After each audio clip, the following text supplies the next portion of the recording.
सभी को नमस्कार। बहुब्री समास कल हमने प्रारंभ किया था और उस बहुब्री समास के अंतर्गत जो कल हमने दो तरह के बहुब्री समास के बारे में पूर्ण रूप से पढ़ लिया था, उसके आगे जो मुख्य बहुब्री समास का जो भेद होता है, समानाधिकरण बहुब्री होता है और 90% से ज़्यादा उदाहरण समानाधिकरण बहुब्री के ही पाए जाते हैं। बाकी 10% में पूरे 3 प्रकार के भेद हैं, जिसमें 2 भेदों पर हम पूर्ण रूप से पढ़ चुके थे।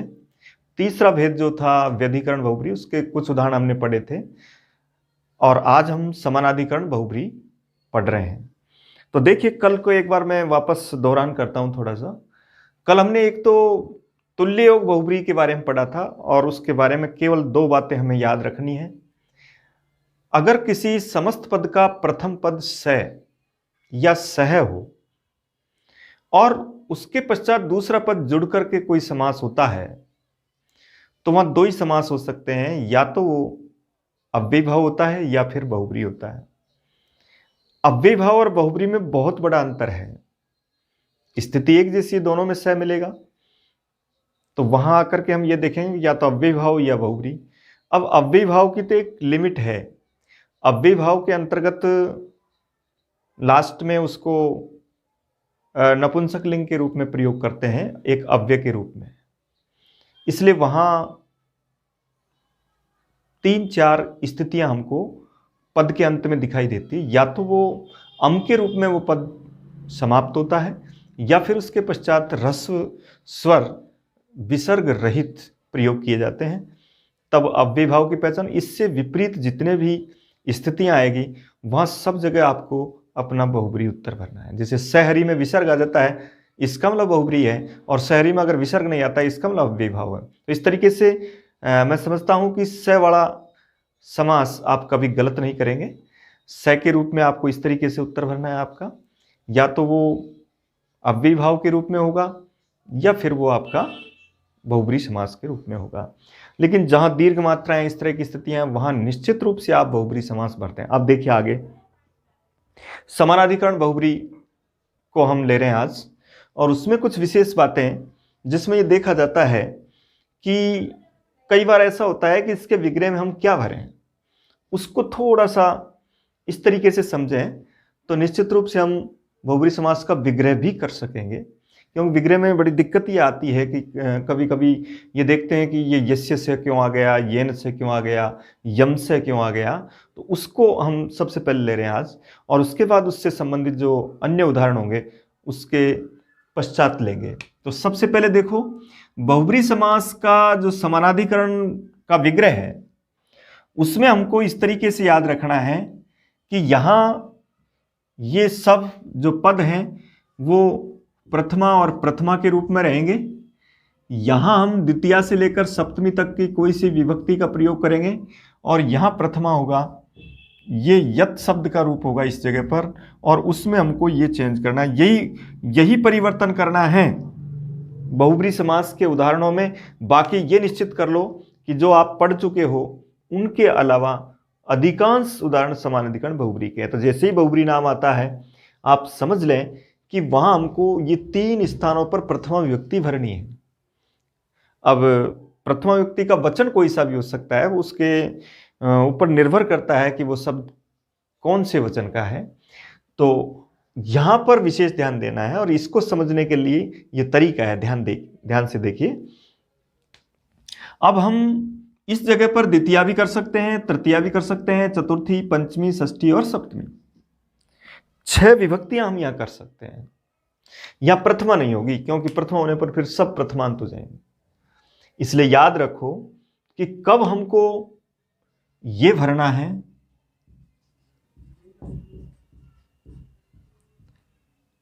कब हमको ये भरना है, और कब हमको यस्मई से भरना है। किस स्थिति में हम यस्मात् से भरेंगे और कहां हमको यस्य से की स्थिति मिलती है, किस जगह पर हमको यस्मिन से मिलता है। देखिए, एक बार इस तरह का ही प्रश्न पूछा गया था कि बताइए, उद्धृत ओदना में उद्धृत ओदना का विग्रह क्या होगा। तो जब विग्रह आता है तब बहुब्री समास में थोड़ी कठिनाई नजर आती है, लेकिन अगर इसको थोड़ा सा समझ लोगे तो आप वो विग्रह भी कर सकोगे। इसलिए इस पर थोड़ा ध्यान दें कि ये कब आते हैं, इसको लिमिट से ही हम पूरा कर देंगे, यानी एक बहुत सीमित उत्तर के रूप में हम इनको पहचान लेंगे। कैसे? जैसे देखिए, सबसे पहले हमको यम से भरना है। अब यम से का मतलब यह है कि वहां स्त्रीलिंग भी हो सकता है, याम भी हो सकता है अगर स्त्रीलिंग है तो, और यहां पर से की जगह सा भी है अगर वो शब्द स्त्रीलिंग है तो। जैसे देखिए, एक मैंने उदाहरण लिखा, ये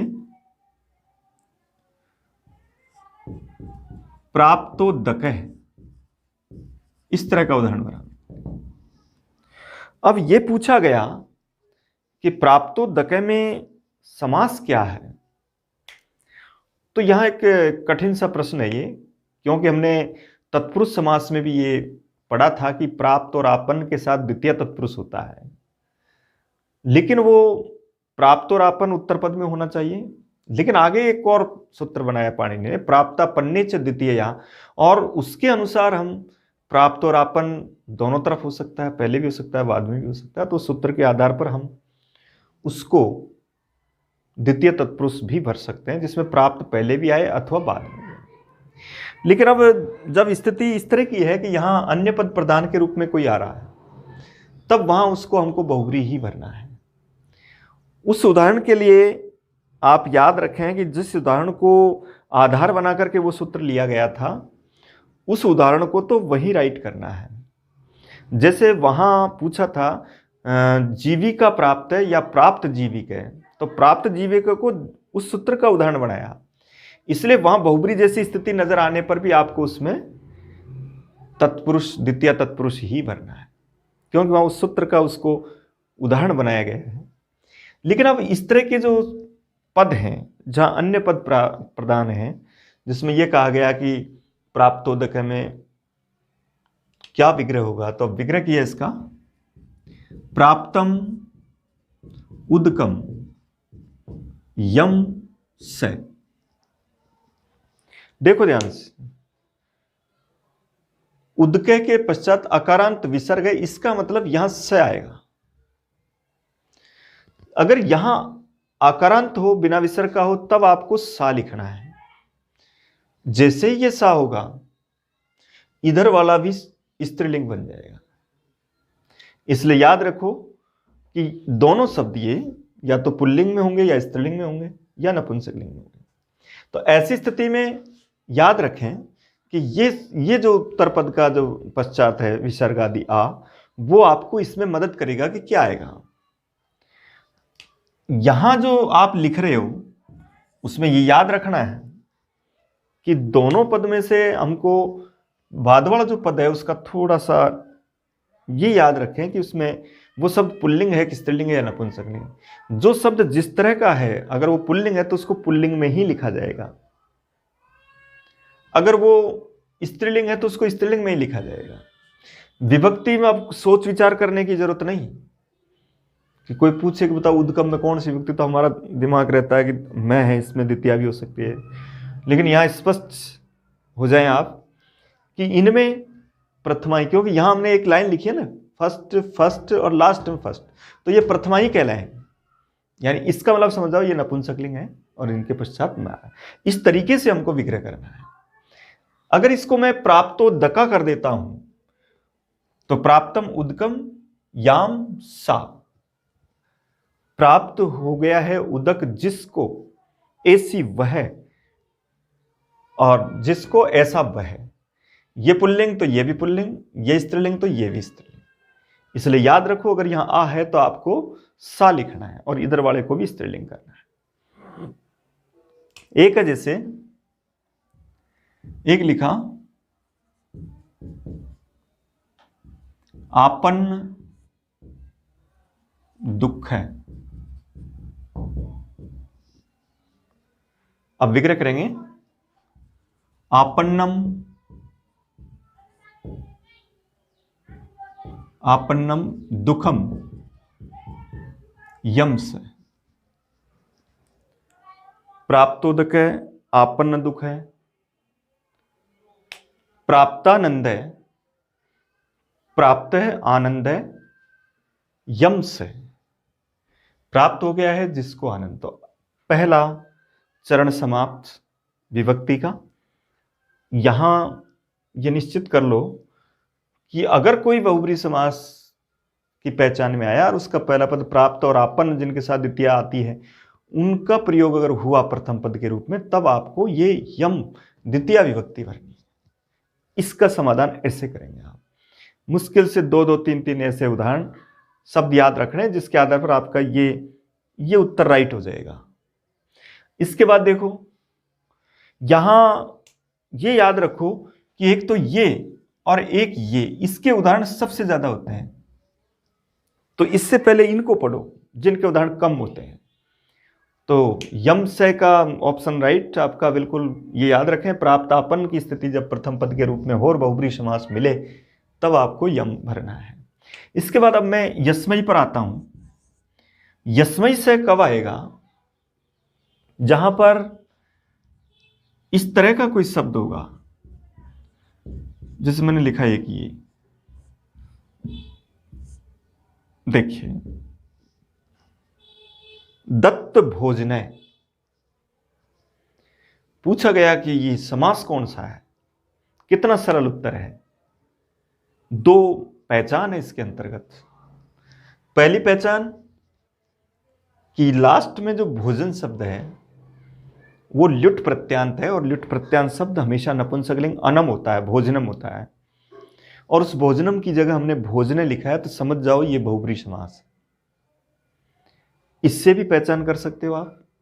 और यहां भी पहचान का तरीका है कि तय प्रत्यांत शब्द प्रथम पद के रूप में आते हैं तो अधिकांशतः वहां बहुब्री समास किया जाएगा। बाद में आता है तो तत्पुरुष। इस पर भी आप पूरा ध्यान रखें। कभी कभी इस तरह की शॉर्ट ट्रिक्स समास के सही उत्तर तक हमको ले जाती है, और समास के सही उत्तर तक अगर हम पहुंच गए और हमारा वो राइट हो गया तो हमारा ये कार्य पूर्ण हो जाएगा। ये पुनीत कार्य जो हम जिसको पढ़ रहे हैं, पढ़ा रहे हैं, इसकी सफलता हमको मिलेगी और हम खुश होंगे कि हमको ये जो पढ़ा गया था उस पर हमने इसको राइट किया और इस तरीके से किया। बहुत खुशी होती है जब वो क्वेश्चन राइट निकलता है।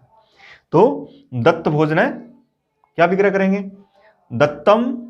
अब देखिए, भोजन शब्द यहां इसको जरूर फोकस रखें आप कि ये जो समस्त पद दे रखा है इसका मतलब ये विसर्ग और ए है, इसका मतलब यहां से आएगा लास्ट में।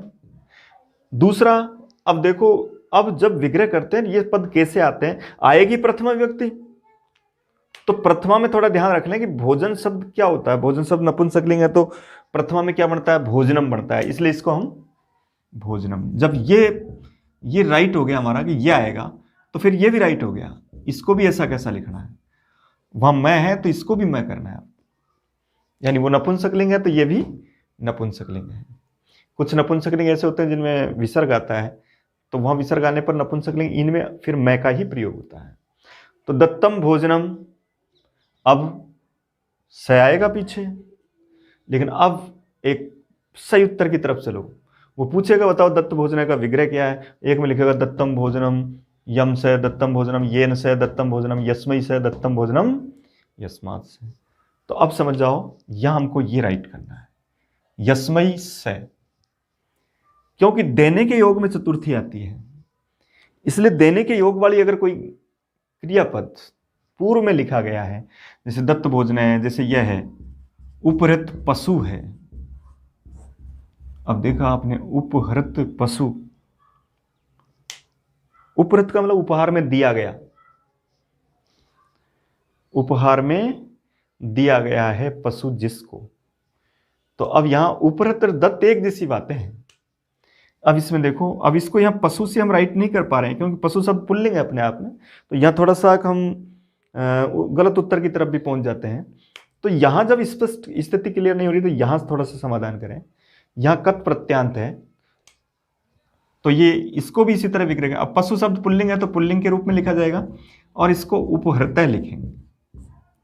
तो उपहृतय पशु, इसमें भी हमको क्या भरना है? यस्मई से। इस तरीके से 2 सीढ़ियां पार हो चुके आप।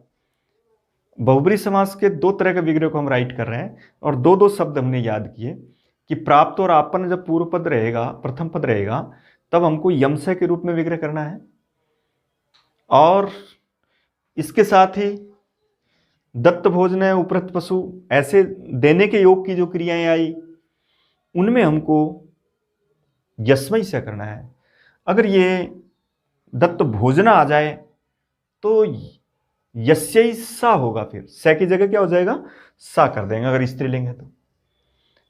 यहां प्राप्तोदक में प्राप्त, आपन, प्राप्त हो गया है जल जिसको, उसके साथ साथ जैसे आरूढ़ वानर, एक आरूढ़ शब्द और होता है, आरूढ़ के साथ भी हम द्वितीया का ही प्रयोग करते हैं।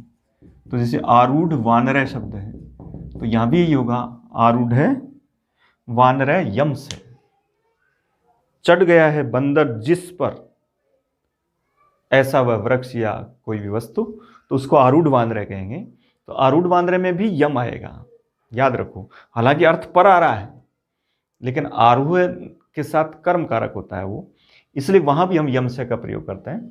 तो याद रखो, इस आरूढ़, प्राप्त, आपन, ये तो हो गए आपके यमसे के रूप में, अर्थ तीनों का एक जैसा, और दत्त और उपरत हो गए आपके यस्मई के रूप में। अब हम पंचमी वाला पढ़ रहे हैं, देखिए यस्मात। यस्मात में अलग होना पाया जाता है, जैसे एक लिखा ये उद्धृतोदना। अब देखो उद्धृतोदना में पूछा गया कौन सा समास, ये तो बिल्कुल ही सरल है। उद्धृतोदना को देख करके उत्तर भरोगे कौन सा समास। उद्धृत, दूसरा शब्द क्या है, ओदना। सब तो ओदन होता है, जब आपने उसको आ कर दिया, रस्व स्त्रीलिंग कर दिया, अब निश्चित रूप से समास चेंज हो गया, ये बहुब्री समास हो गया। लास्ट के शब्द को, अकारांत को अगर आपने आकारांत कर दिया है, स्त्रीलिंग बना दिया है, इसका मतलब वहां सोचना ही नहीं, आपको उत्तर भरना है कौन सा, बहुब्री। तो ये निश्चित बहुब्री हुआ। अब यहां देखो दूसरा पद क्या है, ओदन है, और इस जैसा ये लिख दो, उद्धृत है, ओदन है। अब ये आएगा यस्मात। अब अगर ये उद्धृतोदना के विसर्ग होता तो यस्मात आता, लेकिन उद्धृतोदना के पीछे आ है तो ये स्त्रीलिंग आएगा। और यस्य शब्द की, यत शब्द की पंचमी में स्त्रीलिंग में यस्या बनता है और उसके पश्चात सा आएगा। अगर पुल्लिंग है तो यस्मात से आएगा, स्त्रीलिंग है तो यस्या सा आएगा, क्योंकि इसके पश्चात आ है। आकारांत स्त्रीलिंग को इस तरीके से राइट करना है। देखो ध्यान से, यही उदाहरण पूछा गया था उस परीक्षा में। उसमें यह पूछा गया था कि उद्धृतोदना का सही विग्रह क्या है।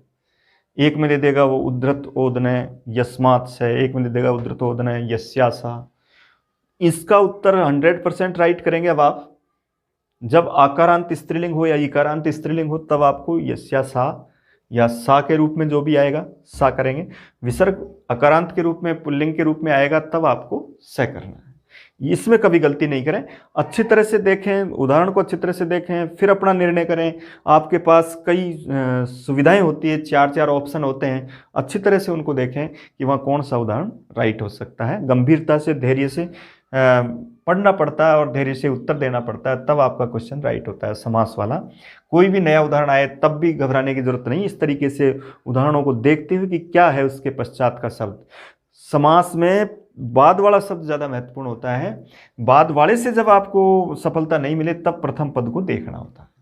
प्रथम पद के रूप में तय प्रत्यांत, देखिए सभी में तय प्रत्यांत पहले आ रहे हैं, इसलिए ये इनके रूप में है। अब यहां जैसे एक लिखा ये निर्जन है। अब देखो निर्गता जना यस्मात् से। अब देखो क्योंकि पीछे ए और विसर्ग है इसलिए से आएगा और से के रूप में पंचमी आएगी। निर्गत के साथ भी पंचमी आएगी, उद्धृत के साथ भी पंचमी आएगी। उद्धृत ओदना है, निकाल लिया है चावल जिससे, निकल गए हैं लोग जिससे। ऐसे उदाहरणों में हमको पंचमी का प्रयोग करना है। निर्गता जना, निकल गए हैं लोग जिससे ऐसा हो, तब वहां हमको यस्मात् से का प्रयोग करते हैं। जब जन के आधार पर जैसे धन आदि शब्द आते हैं तो वहां यस्य से भी किया जा सकता है, लेकिन अधिक राइट यस्मात् से पंचमी के रूप में हम करेंगे। निर्गता जना ऐसे में आता है तो वहां केवल उपसर्ग शेष रहता है, उत्तर पद का लोप करते हैं। प्रादिभ्यो धातुजस्य च उत्तर पद लोपे, यानी जो धातु से बने शब्द हैं वो उपसर्ग के पश्चात आने पर उनका लोप होता है, इसलिए वहां इस तरह का विग्रह करेंगे। इसी तरह से एक है जैसे प्रपर्ण है,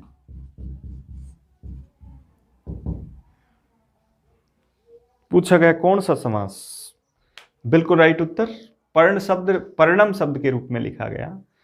ऐसे जितने भी शब्द आ रहे हैं, आप जब मेरी क्लास पढ़ रहे हैं तो अपना एक अभ्यास पुस्तिका रखें और उसमें जब जब भी ऐसे कोई मैं बोलता हूं कि ये नपुंसकलिंग शब्द है मैं का रूप में, तो आप एक अलग लिस्ट बना लें, उन शब्दों को एक बार अच्छी तरह से याद कर लें, आपका समास का क्वेश्चन गलत हो ही नहीं सकता। और उसके आधार पर देख लें कि ये सब फिर कौन से लिंग में प्रयोग किया गया है, तो वहां बहुब्री के रूप में। तो पर्ण शब्द पर्णम होता है, इसका मतलब अब ये बहुब्री समास, और इसका विग्रह करेंगे।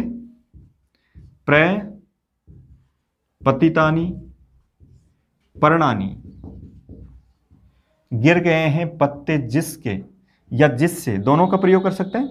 यस्मात् से भी आ सकता है और यस्य से भी आ सकता है, दोनों का प्रयोग करेंगे। प्रपतितानि, तो प्रपतितानि उपसर्ग सेफ रहता है, केवल बाकी का पीछे का पद का लोप हो जाता है, तो प्र शेष रहेगा, पर्ण शेष रहेगा। यस्मात् से भी आ सकता है, यस्य से, कारण कि गिर गए हैं पत्ते जिसके भी हो सकता है, गिर गए हैं पत्ते जिससे भी हो सकता है। जब जिसके करेंगे तो संबंधवाचक हो जाएगा, इसलिए यहां दोनों का विग्रह राइट है, दोनों के रूप में विग्रह किया जा सकता है। तो ये पढ़ रहे थे हम अभी यस्मात्, लेकिन फिर भी अगर हम यस्मात् कर देते हैं तो वो गलत नहीं होगा, इसलिए उद्धृतोदना, निर्जन, प्रपर्ण, ऐसे जो उदाहरण होंगे, निर वाले जो उदाहरण होंगे, जैसे निर्धन है लिखा तो निर्गतम धनम यस्मात् से, अथवा निर्गतम धनम यस्य से, निकल गया धन जिसका, अर्थात निकल गया है धन जिससे, दोनों ही राइट है उसमें, लेकिन अधिकांश जो ज्यादा राइट है वो पंचमी है, अलग होने अर्थ में। इसलिए उद्धृतोदना, निर्जन, निर से बनने वाले बहुब्री समास, प्रपर्ण आदि सब में हम यस्मात् स भरेंगे। स्त्रीलिंग आ जाता है तो यस्या सा भरेंगे। अब रहा एक और ये यस्मिन। यस्मिन के बहुत कम उदाहरण पाए जाते हैं। यस्मिन के रूप में जैसे इस तरह के उदाहरण होते हैं, जैसे एक उदाहरण है वीर पुरुषकः। अब वीर पुरुष से करते हैं तो अर्थ करोगे आप, वीर पुरुष का क्या अर्थ होगा, वीर पुरुष, कैसा पुरुष, वीर पुरुष, तब तो वो कर्मधारी हो गया। तो यहां उसमें थोड़ा सा उसकी स्पष्टता लाने के लिए यहां एक कप प्रत्यय, कै प्रत्यय लिखा जाता है, और ये कै प्रत्यय पहचान है बहुब्री समास की, कुछ ऐसे पॉइंट्स जिसके आधार पर डायरेक्ट उत्तर भरेंगे हम। तो दोनों पदों के पश्चात अगर कै जोड़ा गया, अलग से कै प्रत्यय जोड़ा गया, तब वो समास बहुब्री। इसको भी आप उसमें याद रखें कि, तो अब विग्रह हो जाएगा वीरा पुरुषः यस्मिन, वीरा पुरुषः यस्मिन से, वीर पुरुष, वीर पुरुष है जिसमें, इस तरीके से। मधुर जल है जिसमें, इस तरह के जो विग्रह करेंगे तो वहां आपको यस्मिन से का प्रयोग करेंगे। जैसे मधुर जल कूप है, मधुरम जलम यस्मिन से, तो वहां उसके रूप में उसका प्रयोग करेंगे। संबंध अर्थ करेंगे तो यस्य से भी हो जाएगा, लेकिन अब इस कै के रूप में हमको यस्मिन से का प्रयोग करना है।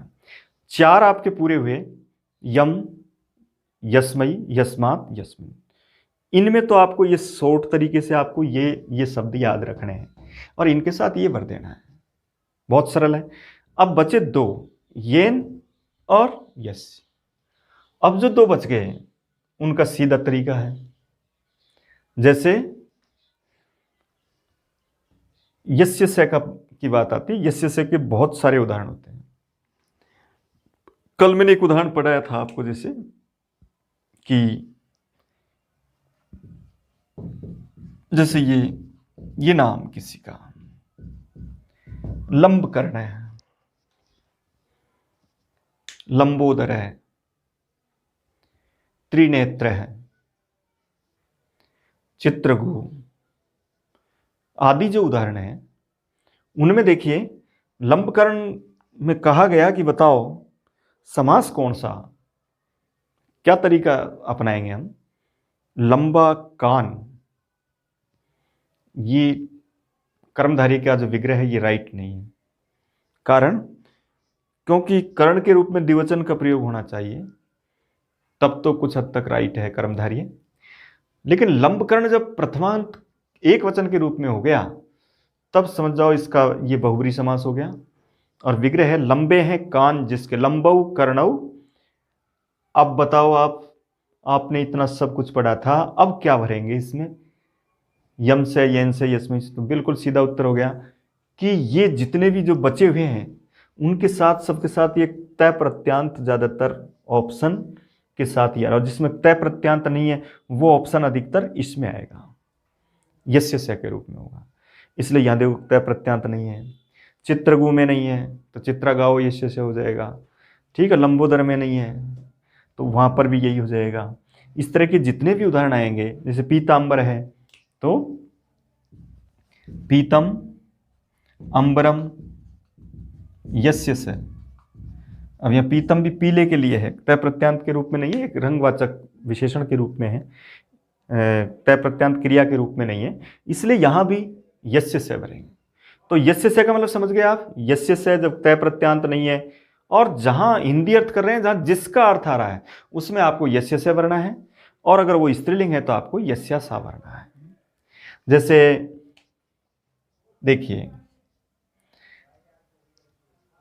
एक है, जैसे किसी का नाम सुलोचना है, देखिए अब पूछा गया सुलोचना में समास कौन सा है। बहुत सरल है, आराम से उत्तर दोगे। लोचन शब्द होता है, उसको स्त्रीलिंग बना दिया, इसका मतलब बहुब्री समास है। अब अर्थ कर दो, लोचन यानी नेत्र होते हैं, और सु का अर्थ होता है अच्छे सुंदर, सुंदर नेत्र हैं जिसके, ठीक है। तो सुंदर नेत्र हैं जिसके आ रहा है, यहां तय प्रत्यांत नहीं है, क्या आएगा इसमें, इसमें आएगा यस्य से आएगा, लेकिन स्त्रीलिंग आ है इसलिए यस्या सा आएगा। आ है तो यस्या सा, ए है तो यस्य से। इसलिए देखो शोभने लोचने यस्या सा, सुंदर लोचन हैं जिसके। अब ये जरूर देख लें आप, जो दो है द्विवचन के प्रसिद्ध है तो वहां द्विवचन में लिखा जाएगा, और उसका विशेषण भी द्विवचन में ही होगा। इस तरीके से हम यहां सुलोचना सुनयना इस तरह के शब्दों का विग्रह करेंगे, और समास आपको बहुब्री बताना है। और समास में भी एक विशेष बात और नजर आ रही होगी कि ये आपका, अब हम जो इस उदाहरण से पढ़ने जा रहे हैं वो उस एक पूरी विषय वस्तु को समाप्त कर रहे हैं हम, और वो विषय वस्तु है आपकी उपसर्ग वाले समास। जैसे दो चैप्टर आपके पूर्ण हो चुके बिल्कुल, एक तो सह और स वाला समास, उसके दो ही ऑप्शन हो सकते हैं। एक उपसर्ग वाले समास, उसके तीन ऑप्शन हो सकते हैं। अव्यय भाव हो सकता है, प्रादि तत्पुरुष हो सकता है, बहुब्री हो सकता है। बहुब्री के रूप में ये पहचान, और उसके आधार पर इस तरीके से विग्रह करना है आपको यस्या सा के रूप में। तो सुलोचना सुनयना इस तरह के सु के उपसर्ग के रूप में जो प्रयोग किए गए आपके द्वारा, उनको हमको इस तरीके से करना है। जैसे दुर्बुद्धि है तो दुष्टा च सौ बुद्धि होगी, लेकिन दुर्बुद्धि अगर किसी का नाम है, किसी व्यक्ति को कहा जा रहा है, तो दुष्टा बुद्धि यस्य से, इस तरह का भी विग्रह हो सकता है। वहां बहुब्री समास तक भी उसको बढ़ाया जा सकता है। इसलिए कभी कभी ये पूछता है कि बताओ इस शब्द में कौन सा समास है, और उसमें बोनस अंक दे दिए जाते हैं। जैसे पूछा गया था ना अभी, इससे पहले वाली परीक्षा में पूछा गया कि अपुत्रे में कौन सा समास है। अब अपुत्रे में देखो बहुब्री भी है, और अपुत्रे में आपका नए तत्पुरुष भी है, लेकिन फिर भी उसको जो बोनस के रूप में माना गया था वो एक अर्थ के दृष्टिकोण से माना गया था, नहीं तो वो जो उदाहरण है वो बहुब्री के रूप में दिया गया है। अधिक सही तो बहुब्री के रूप में था, लेकिन जब इस तरह के भी ऑप्शन आ जाए कि दोनों राइट, तब तो दोनों ही राइट है, क्योंकि वो तत्पुरुष में भी वही बनता है, न पुत्र है पुत्र बनेगा, और अविद्यमान है पुत्र यशेष है अपुत्र बनेगा। तो ऐसी स्थिति में वहां दोनों हो सकते हैं। तो जब दोनों का ऑप्शन आता है तब दोनों को राइट करना है। तो ये सुलोचना इसके बाद देखो अब एक बच रहा है हमारा लास्ट येन। अब जिनको हमने पढ़ लिया एक तय प्रत्यय के रूप में, और जो बिना तय प्रत्यय के थे वो इसमें आ गए। अब जो बाकी के तय प्रत्यय वाले हैं वो सब इसमें आ जाएंगे। अब बाकी के तय प्रत्यय वाले भी बहुत सारे हो गए, तब वो सब के सब इसके अंतर्गत समाहित हो जाएंगे। ऐसे आपको ये विग्रह का चैप्टर पढ़ना है कि कब क्या होगा, कौन सा विग्रह हम कब करेंगे। तो 2-3 बार आप इसको अभ्यास करोगे तो ये समझ में आएगा। इनको देख करके हम आराम से यम से भर सकते हैं, इनको देख करके हम आराम से यस्मई से भर सकते हैं, इनको देख करके आप यस्मात् से भर सकते हैं, और यहाँ आपको यस्मिन से भरना है। बाकी सभी के साथ यस्य से यस्यासा भरना है। और येन से कहाँ भरेंगे, देखिए जैसे देखो ये लिखा है एक उदाहरण मैंने, कृत कटह। देखिए पूछा गया बताओ कौन सा समास, क्या स्पष्ट हो रहा है कृत कटे में कौन सा समास हो सकता है। तो कृत कटे के रूप में देखो बहुब्री नजर आ रहा है। क्या पहचान है, ये तय प्रत्यांत शब्द पहले आ रहा है, कट शब्द के पश्चात विसर्ग आ रहा है। इसका अर्थ है बना ली है चटाई जिसने, अर्थात चटाई बनाने वाला व्यक्ति, उसके रूप में। तो अब विग्रह करना है हमको। तो विग्रह देखिए कैसे करेंगे, कृत है कटह, इस शब्द पर निर्भर करते हैं। पुल्लिंग शब्द तो यहां भी करता आएगा, कृतः कटह। अब आएगा येन से, जिसको हमने छोड़ रखा था, क्योंकि अब कृत इनमें नहीं आया किसी में भी। तो ऐसे अगर कोई भी कर्ता के रूप में अथवा करण के रूप में जब दिखाई देगा, और पहले जब हम प्रत्यांत शब्द लिखेंगे तब वहां हमको येन से का विग्रह करना है। इसी तरह जैसे देखिए एक उदाहरण लिखा मैंने, ये जितेंद्रिय।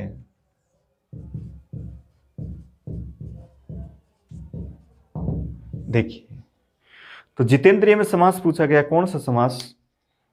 तो 2 सरल तरीके हैं, दोनों में से किसी से भी आप इस तक पहुंच सकते हैं।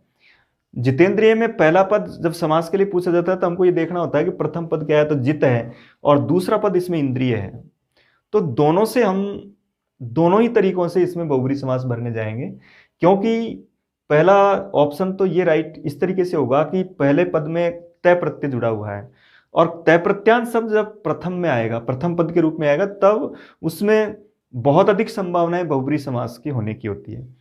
यहां अगर कहीं सस्पेंस नजर आता है तो इधर भी देख लें आप, इंद्रियम शब्द नपुंसकलिंग शब्द के रूप में होता है, उसके पश्चात में आता है। तो अब ये 100% राइट हो गया कि ये बहुब्री समास है, क्योंकि यहाँ नपुंसकलिंग को भी आपने पुल्लिंग कर दिया है। तो अब हमको विग्रह करना है। देखिए अब विग्रह के रूप में इससे करते हैं विग्रह। पहले इस दूसरे पद को लिखा जाता है। तो इसका अर्थ जीत ली है इंद्रियां जिसने, तो इंद्रियां बहुवचन के रूप में हो गया और नपुंसकलिंग में है, तो फलम फले फलानी, इसी तरह इंद्रियाणी। जब इसमें बहुवचन आ रहा है तो यहां भी बहुवचन आएगा, तो जितानी इंद्रियाणी, आगे होगा येन से, जितानी इंद्रियाणी येन से। जीत ली है इंद्रियां जिसने, जहां जिसने आए या जिसके द्वारा आए तब समझ जाओ उसके विग्रह में आपको येन का प्रयोग करना है। वैसे भी पकड़ने में आ रहा है कि यहाँ स्टार्ट में इस तरह के क्रियापद नहीं होने चाहिए, जो उनको एक विशेष क्रियापद के रूप में दूसरे विभक्तियों के साथ पढ़ा गया। तो वहाँ हम उसको ये येन से वाला बहुब्री समास का विग्रह हम कर सकते हैं। इस तरीके से ये बहुब्री समास में विग्रह करने का तरीका है। बाकी जितने भी बहुब्री समास के और बिना तय प्रत्यांत के उदाहरण होंगे उनमें हमको यस्य से या यस्यासा का ही प्रयोग करना है। जैसे मान लो यहां एक लिखा एक उदाहरण यह है, जैसे ऊढ़ रथ है। अब देखो ऊढ़ रथ में समास पूछा गया, कौन सा समास, तो ऊढ़ में कत प्रत्यय है। जब हमने तय प्रत्यय पढ़े थे तब मैंने कहा था कि तय प्रत्यांत शब्द के पश्चात ढह भी आ सकता है, धह भी आ सकता है, टय भी आ सकता है। तो ऐसी स्थिति में यहाँ ढह आ रहा है तो इसका तय प्रत्यय है, इसलिए विग्रह करेंगे ऊढ़ है, रथ है, ले जाया गया रथ जिसके द्वारा, तो येन से आएगा। बाकी सभी जो क्रियापद है इनमें मिल नहीं रहे हैं, इसलिए इनमें सब में हमको येन से का प्रयोग करना है। पुल्लिंग है तो येन से करें, स्त्रीलिंग है तो ययासा करें, उसके रूप में आपको ऐसा उत्तर भरना है। जब इस तरह इससे अलग कोई उदाहरण आते हैं, अब देखिए जैसे एक उदाहरण ये लिखा मैंने, चंद्र मुख है। अब ये कहा गया कि चंद्रमुखे में समास कौन सा है। अब यहां प्रथम जो पद है वो मदद नहीं कर रहा है। यहां तो प्रथम पद मदद कर रहे थे क्योंकि ये सब तय प्रत्यांत के रूप में पद आ रहे थे, लेकिन वहां ऐसा नहीं है। तो वहां दूसरी जो विषय वस्तु है, उत्तर पद है, वो पूरी मदद कर रहा है। और वो उस रूप में, जब हमने ये पढ़ लिया है कि मुख शब्द नपुंसकलिंग होता है, मुखम के रूप में होता है, तो ये इस रूप में जब रहेगा तब वो तत्पुरुष की तरफ जाएगा। लेकिन यहाँ बहुब्री आपने विसर्ग कर रखा है, इसका मतलब ये बहुब्री समास है। और अगर इसको मैं चंद्रमुखी भी कर देता हूं तो भी ये बहुब्री समास है। तो चंद्र इव मुखम, मुखी है तो यस्यासा कर देंगे और मुख है तो यस्यसा कर देंगे। इस तरीके से हम बहुब्री समास के विग्रह करते हैं। तो अब इसमें देखा कि आपने कि ये सब कोई नहीं आ सकता, तब तो यस्य से ही आएगा, क्योंकि यहाँ तय प्रत्यांत शब्द नहीं है, इसका मतलब और कोई शब्द है तब ऐसा करेंगे। इसके विग्रह में मैंने इव शब्द और लिखा, और इव शब्द लिखने का कारण है ये उपमान उपमेय बहुब्री समास है। और अच्छी तरह से अध्ययन करने के लिए जब आप किसी और विशेष परीक्षा के समास हल करते हैं तब आपको ये काम आएगा कि चंद्रमुख है, चंद्रमुखी में उनके बीच में इव जैसे शब्द का प्रयोग करते हैं। कारण क्योंकि वहाँ ये जो शब्द है, पहला शब्द है ये उपमान है, और उपमान के पश्चात हम इव करते हैं। एक है जैसे पाषाण हृदय, पूछा गया पाषाण हृदय में कौन सा समास है, तो इसको भी हम इस दूसरे पद के आधार पर उत्तर भर सकते हैं, क्योंकि इसके बाद का शब्द हृदयम होता है, नपुंसकलिंग शब्द है, और ऐसी स्थिति में ये बहुब्री समास है। तो पाषाण इव हृदय अथवा पाषाणवत हृदयम यस्य से, पत्थर जैसा हृदय है जिसका, वो कहलाएगा पाषाण हृदय। इव भी कर सकते हैं, वत भी कर सकते हैं। तो पाषाण वत दोनों एक जैसे अर्थ में। ये उदाहरण कई बार कई परीक्षाओं में पूछा गया, और जब समास की कोई सलाह का परीक्षाएं होती है, जो साक्षात्कार होते हैं, उनमें इस उदाहरण को कई बार पूछा गया। तो वहाँ विग्रह करें पाषाण वत हृदयम यस्य से, इस तरह का हम विग्रह करेंगे। तो यहाँ ऐसे उदाहरणों को हम आराम से बता सकेंगे कि ये बहुब्री समास। तो विग्रह आना चाहिए एक, तो विग्रह के साथ साथ ये भी निश्चित हो कि यस्य से कब आएगा। तो अब सारे उदाहरणों में देखो, कहीं कोई पहला जो शब्द था वो बिना तय प्रत्यांत का था, उनमें सब में हमको यस्य से करना है। देखा आपने कि लास्ट के शब्द से पहचान कर रहे हैं, नपुंसकलिंग शब्द के रूप में हम इस तरह का प्रयोग करते हैं। इसी तरह जैसे मान लो एक शब्द ये आपका, जहां पर इसके रूप में प्रयोग करते हैं, जैसे जल जाक्षी लिखा आपने, जैसे कमल नयने लिखा आपने। इन समासों को देखते, इन समस्त पदों को देखते हम उत्तर भर सकते हैं। कमल नयन को देखते राइट करेंगे कि ये बहुब्री समास है, क्योंकि नयनम शब्द होता है। तो कमल जैसे नेत्र हैं जिसके, तो यहां भी इव आएगा, कमले इव नयने यस्य से, क्योंकि वो द्विवचन के रूप में है। जो दो हैं उनको हम द्विवचन में भरें, कमले इव नयने यस्य से कमल नयन। जलजे इव अक्षिणी, अब यस्य सा स्त्रीलिंग है, देखिए इसका अर्थ भी यही है, जलजे इव अक्षिणी यस्यासा, यस्यासा करना होगा क्योंकि ये स्त्रीलिंग है। कमल जैसे नेत्र हैं जिसके, तो अक्षी है, जलजाक्षी है, मीनाक्षी है, इन सब में हम बहुब्री समास भरेंगे, क्योंकि वहां का अंतिम जो पद है, अंतिम पद में अगर विकृति आ गई है, इसका मतलब वहां आपको बहुब्री समास उत्तर भरना है। उपसर्ग वालों के रूप में हम पढ़ रहे थे कि जहां निर आएगा वहां अधिकांशतः बहुब्री भरा जाएगा, प्रादि तत्पुरुष कम भरा जाएगा। सु के रूप में अगर बाद वाला पद में इस तरह से चेंज आ जाता है, तब आपको ऐसा भरना है। एक ए वाला पढ़ रहे थे हम कल, कि जहां पर भी जैसे अविद्य आ गया, तब अविद्य में आप नए तत्पुरुष नहीं भर सकते, इसमें आपको बहुब्री ही उत्तर भरना है। लेकिन जैसे अपुत्र आ गया तो इसमें दोनों हो सकते हैं, इसमें नए तत्पुरुष भी हो सकता है और इसमें बहुब्री भी हो सकता है। कारण क्योंकि यहाँ पीछे वाला जो शब्द है पुत्र है और पुत्र शब्द ही होता है, तो शब्द में कोई परिवर्तन नहीं है, तो ऐसी स्थिति में नए तत्पुरुष तो है ही। लेकिन इस उदाहरण को बहुब्री में भी मान रखा है, बहुब्री में भी इसका विग्रह कर सकते हैं। लेकिन ये प्योर बहुब्री है, इसमें नए तत्पुरुष नहीं हो सकता। उसका कारण है कि लास्ट वाला शब्द विद्या है और उसको विद्या पुल्लिंग के रूप में लिखा, तो पहले ए भी आ सकता है, तो ए आना ही नए तत्पुरुष की पहचान नहीं है, वो बहुब्री भी हो सकता है। इस तरीके से जब भी आप, चाहे वो ए वाला उदाहरण हो, चाहे उपसर्ग वाला उदाहरण हो, चाहे संख्या वाला हो, चाहे उपमान उपमेय का हो, उसका जो आपका उत्तर पद है, अगर उस शब्द को आपने चेंज कर दिया है, स्त्रीलिंग से पुल्लिंग कर दिया है, तब वो ए होते हुए भी नए तत्पुरुष नहीं है, वो क्या है? बहुब्री है। वो उपसर्ग होते हुए भी प्रादि तत्पुरुष नहीं है, फिर वो क्या है? बहुब्री है। इस तरीके से आज हम इन सभी बहुब्री समास के विग्रह की प्रक्रिया को समझ रहे हैं, और इस विग्रह की प्रक्रिया बहुत महत्वपूर्ण है, क्योंकि इसके बिना भी आपका क्वेश्चन गलत हो सकता है। वो इस तरह से भी दे सकता है, दत्तम भोजनम रिक्त स्थान श, क्या भरेंगे? तो आपको यशमयी भरना है। इनको याद रखें, इसके आधार पर निश्चित रूप से हम बहुब्री समास का विग्रह आसानी से कर सकेंगे। अब आप इस तरह के जितने भी कोई पुस्तकों के उदाहरण मिलते हैं उनको आप विग्रह करें। जब उनमें तय प्रत्यंत नहीं है तब उसको यस्य स लिखें, अगर आ रहा है तो उसको यस्या सा लिखें। बाद वाला शब्द अगर पुल्लिंग से स्त्रीलिंग या स्त्रीलिंग से पुल्लिंग या नपुंसकलिंग इस तरह से चेंज हो जाता है, तब आप उत्तर बहुब्री भरें। अब इसके पश्चात कल की जो हमारी क्लास होगी लास्ट बहुब्री समास की, उसमें कुछ इसमें संख्या वाले शब्द वंचित हैं कि संख्या वाले भी बहुब्री होते हैं, और उसके अलावा कुछ उपसर्ग वाले जो निश्चित है जहाँ पर कि इनमें बहुब्री समास ही होगा। संख्या, उपसर्ग आदि से संबंधित जो बहुब्री समास के कुछ उदाहरण शेष रह गए हैं, उसमें हम कल लास्ट इसकी क्लास लेंगे बहुब्री समास की, और कल इसको पढ़ेंगे।